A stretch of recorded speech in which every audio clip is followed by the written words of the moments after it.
السلام علیکم ورحمۃ اللہ وبرکاتہ۔ امید ہے کہ آپ تمام ہی حضرات خیریت سے ہوں گے۔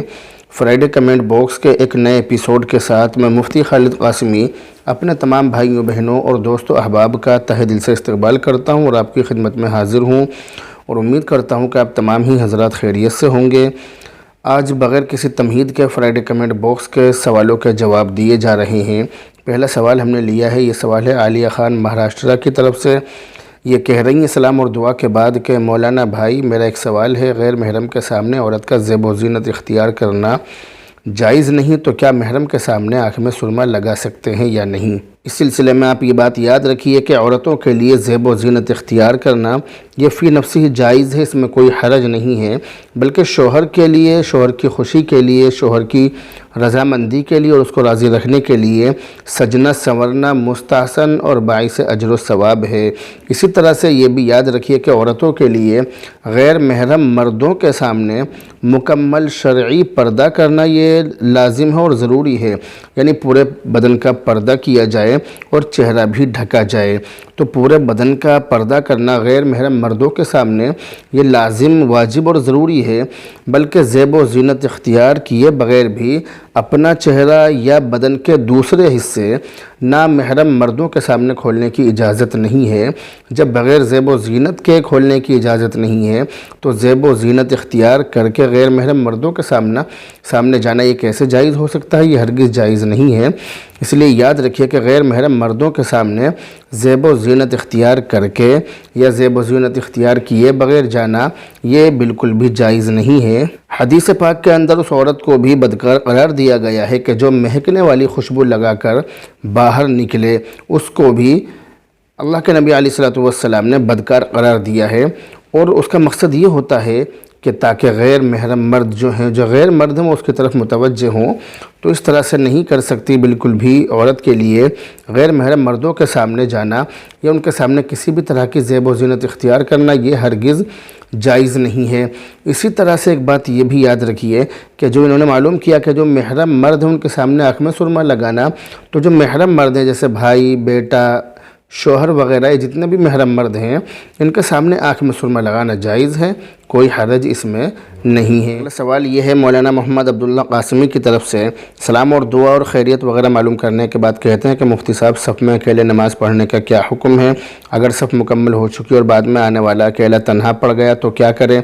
اگر تنہا اکیلے کھڑا ہو جائے تو نماز ہو جائے گی یا نہیں؟ از راہ کرم مکمل و مدلل جواب سے نوازیں۔ یہ جو آپ نے سوال کیا ہے، اس سوال کا جواب یہ ہے کہ بعد میں آنے والا جو شخص ہے وہ یہ کوشش کرے کہ اگر اگلی صف میں جگہ بنا کر کھڑا ہو سکتا ہو تو اگلی صف میں کھڑا ہو جائے، لیکن اگر اگلی صف مکمل ہو چکی ہو، اگلی صف پوری ہو چکی ہو اور کھڑے ہونے کی بالکل بھی جگہ نہ ہو، تو ایسی صورت میں اس کے لیے حکم یہ ہے کہ وہ امام کے رکوع میں جانے تک کا انتظار کرے۔ اگر کوئی دوسرا شخص آ جائے تو اس کے ساتھ کھڑا ہو کر وہ نماز پڑھ لے، اس کے ساتھ کھڑا ہو کر رکوع میں امام کے ساتھ میں شامل ہو جائے، نماز اپنی وہ پڑھ سکتا ہے۔ اور اگر کوئی اور شخص نہ آئے تو اگلی صف میں سے کسی ایسے شخص کو کھینچ کر اپنے ساتھ کھڑا کر لے کہ جو مسئلے سے واقف ہو، جو اس مسئلے کو اچھی طرح سے جانتا ہو، ایسے شخص کو کھینچ کر کھڑا کر لے۔ اور اگر کوئی ایسا شخص نہ ہو کہ جو اس مسئلے کو جانتا ہو اور کسی دوسرے شخص کو کھینچنے میں فتنہ اور فساد کا اندیشہ ہے، فتنے کا خطرہ ہے، لڑائی جھگڑا ہونے کا خطرہ ہے، تو ایسی صورت میں حکم یہ ہے کہ وہ آدمی اکیلے نماز پڑھ لے، اسی حالت میں وہ نماز پڑھ لے، اسی حالت میں وہ کھڑا ہو جائے۔ پھر ایسی صورت میں اس کے لیے نماز میں کوئی کراہت نہیں آئے گی، نماز اس کی بالکل صحیح ہو جائے گی۔ تو اگر کوئی ایسا شخص مل جائے کہ جو اس کے ساتھ کھڑا ہو کر نماز پڑھ سکتا ہو تو پڑھ لے، اور اگر کوئی ایسا شخص نہ ہو تو پھر وہ اکیلے ہی نماز پڑھ سکتا ہے، مجبوری کی حالت اس کو مانی جائے گی۔ دوسرا سوال مولانا محمد عبداللہ قاسمی صاحب نے یہ اپنے وسیلے سے، اپنے ذریعے سے بھیجا ہے۔ یہ سوال ہے مولانا سرفراز عالم زینب مسجد متصل عیدگاہ قبرستان مسجد پورہ ہاپوڑ کی طرف سے۔ سلام اور دعا کے بعد کہتے ہیں کہ کیا فرماتے ہیں علماء کرام مسئلہ ذیل کے بارے میں کہ ایک شخص کا شب برات کے بعد عمرے کا ارادہ ہے اور اسی وقت جماعت والے اس شخص کو چلے کے لیے لے جانا چاہتے ہیں۔ اب سوال یہ ہے کہ عمرہ ادا کرے یا جماعت میں جائے، اور چلے پہلے لگا چکا ہے، عمرے کا پہلا ارادہ ہے، براہ کرم شریعت کی روشنی میں جواب مرحمت فرمائیں، فقط والسلام۔ یہ جو آپ نے سوال کیا ہے، اس سوال کا سیدھا سا جواب یہ ہے کہ عمرہ کرنا اور جماعت میں جانا، تبلیغی جماعت میں جانا، یہ دو چیزیں آپ نے ذکر کی ہیں اور دونوں ہی ایک وقت میں اس کے اوپر پڑھ رہی ہیں، یعنی دونوں ہی ایک وقت میں کرنا چاہتا ہے، یعنی وہ عمرہ چاہتا ہے اور دوسرے لوگ اسے چاہتے ہیں کہ وہ جماعت میں چلا جائے، تو ایسی صورت میں یہ بات یاد رکھیے کہ تبلیغی جماعت میں جانے کے جو فضائل ہیں عمرے کے فضائل اس سے زیادہ ہیں، یعنی عمرہ کرنا زیادہ فضیلت کا کام ہے تبلیغی جماعت میں جانے کے مقابلے۔ تو ایسی صورت میں اس آدمی کے لیے حکم یہ ہے کہ وہ عمرے میں جائے، تبلیغی جماعت میں نہ جائے تو یہ زیادہ بہتر ہے۔ لیکن اگر وہ چاہتا ہے کہ میں تبلیغی جماعت میں چلا جاؤں تو یہ بھی اس کے لیے اس میں بھی کوئی حرج نہیں، کوئی گناہ نہیں، اس کی مرضی کی بات ہے۔ مگر جہاں تک ان دونوں چیزوں کا سوال ہے کہ تبلیغی جماعت میں جانا زیادہ اچھا ہے یا عمرے میں جانا زیادہ اچھا ہے، تو جہاں تک ان دونوں کی برابری کی بات ہے تو اس صورت میں حکم یہ ہے کہ عمرے میں جانا یہ زیادہ ثواب کی بات ہے تبلیغی جماعت میں جانے کے مقابلے۔ اور ویسے بھی یہ بات آپ کو معلوم ہے کہ عمرے میں جانے کے جو فضائل ہیں وہ اللہ کے نبی علیہ الصلوۃ والسلام نے حدیثوں کے اندر صاف طور سے بیان فرمائے ہیں، جبکہ تبلیغی جماعت کا جو فضائل ہیں وہ تمام فضائل جہاد کی احادیث ان سے مستعار ہیں، ان سے لیے گئے ہیں، ان سے نکالے گئے ہیں، تو اس لیے ان تمام چیزوں کے فضائل اپنی جگہ ہیں، تبلیغی جماعت میں جانے کے فضائل اپنی جگہ ہیں، لیکن جو عمرے میں جانے کے فضائل ہیں وہ اس سے زیادہ ہیں، اس لیے عمرے میں جانا ہی زیادہ بہتر ہے۔ تیسرا سوال انہوں نے یہ کیا ہے کہ کیا فرماتے ہیں مفتیان کرام مسئلہ ذیل کے بارے میں کہ امام کے پیچھے نماز پڑھنے والے سارے نابالغ بچے، تو کیا امام کی نماز میں کسی طرح کی کراہت ہے؟ جواب تفصیلی مکمل و مدلل عنایت فرمائیے، انہوں نے سوال کیا ہے۔ تو اس سوال کا جواب یہ کہ اگر جماعت میں نابالغ بچے جو شریک ہو رہے ہیں، جو نابالغ بچے نماز پڑھ رہے ہیں، وہ تمام بچے وہ عقل و شعور والے ہیں تو ان کو مقتدی بنا کر جماعت کر سکتے ہیں، اور اگر سارے ہی بچے بہت چھوٹی عمر کے بالکل ناسمجھ اور بے عقل ہیں، ناعقل ہیں، غیر عاقل ہیں، اور امام کے پیچھے ان بچوں کے یعنی ان ناسمجھ اور بے عقل بچوں کے علاوہ کم سمجھ، یعنی بے عقل کا مطلب ہے کم سمجھ، ناسمجھ بچوں کے علاوہ ان ناسمجھ بچوں کے علاوہ ایک بھی بالغ مقتدی نہ ہو، تو ایسی صورت میں پھر نماز صحیح نہیں ہوگی۔ پھر ایسی صورت میں اس کے لیے حکم یہ ہے کہ وہ جماعت قائم نہ کریں، امام صاحب جماعت قائم نہ کریں، بلکہ وہ اسی طرح سے نماز پڑھ لیں۔ اگلا سوال ہے حافظ محمد سلیمان گوندی ضلع ہاپوڑ کی طرف سے، سلام اور دعا اور خیریت وغیرہ معلوم کرنے کے بعد کہتے ہیں کہ میں یہ پوچھنا چاہتا ہوں کہ مفتی صاحب میں نے یہ سنا ہے کہ اولاد جو ہوتی ہے تو وہ مرد کے نصیب سے ہوتی ہے، اور کاروبار جو ہوتا ہے اور مال جو ملتا ہے تو وہ عورت کے نصیب سے ملتا ہے، کیا یہ بات صحیح ہے؟ اس سوال کا جواب یہ کہ آپ اس سلسلے میں یہ بات یاد رکھیے کہ اولاد میاں بیوی ان دونوں کے نصیب سے ملتی ہے، میاں بیوی کے نصیب سے اولاد ملتی ہے، جیسا کہ قرآن کریم کے اندر ہے للہ ملک السماوات والارض یخلق ما یشاء یہب لمن یشاء اناثا ویہب لمن یشاء الذکور، کہ اللہ تعالیٰ جس کو چاہتا ہے لڑکیاں دیتا ہے، جس کو چاہتا ہے لڑکے دیتا ہے، جس کو چاہتا ہے لڑکے اور لڑکی دونوں دیتا ہے، اور جس کو چاہتا ہے بانجھ رکھتا ہے۔ انہ علیم حکیم، و تمام چیزوں کو جاننے والا ہے، حکمت والا ہے، کس کو کیا دینا ہے کیا نہیں دینا ہے، تمام چیزیں اللہ کے قبضے قدرت میں ہیں اور اللہ کے علم میں ہے کہ کس کے لیے کیا چیز زیادہ بہتر ہے۔ تو اس لیے بہرحال بتلانے کا مقصد یہ ہے کہ اولاد مرد اور عورت دونوں کے نصیب سے ہوتی ہے، اسی طرح سے مال جو ہے وہ بھی مرد اور عورت دونوں کے نصیب سے ہوتا ہے، جیسا کہ حدیث سے معلوم ہوتا ہے کہ جب بچہ ماں کے پیٹ میں ہوتا ہے تو اسی وقت اللہ تعالیٰ فرشتے کو بھیجتا ہے اور اس بچے کا رزق لکھوا دیتا ہے۔ بلکہ ایک حدیث کے اندر تو میں نے خود اپنی آنکھوں سے یہ پڑھا ہے کہ اللہ تعالیٰ بچے کی پیشانی پر 4 چیزیں لکھوا دیتا ہے، جن میں سے ایک چیز اس کا رزق بھی ہوتی ہے۔ تو اس لیے وہ مرد ہو یا عورت، شوہر ہو یا بیوی، ان تمام کا رزق مختص کر دیا گیا ہے، خاص کر دیا گیا ہے، متعین کر دیا گیا ہے۔ تو ایسا نہیں ہے کہ بیوی کے نصیب سے روزی ملتی ہو اور شوہر کے نصیب سے اولاد ملتی ہو، اس طرح کی کوئی بات نہیں ہے۔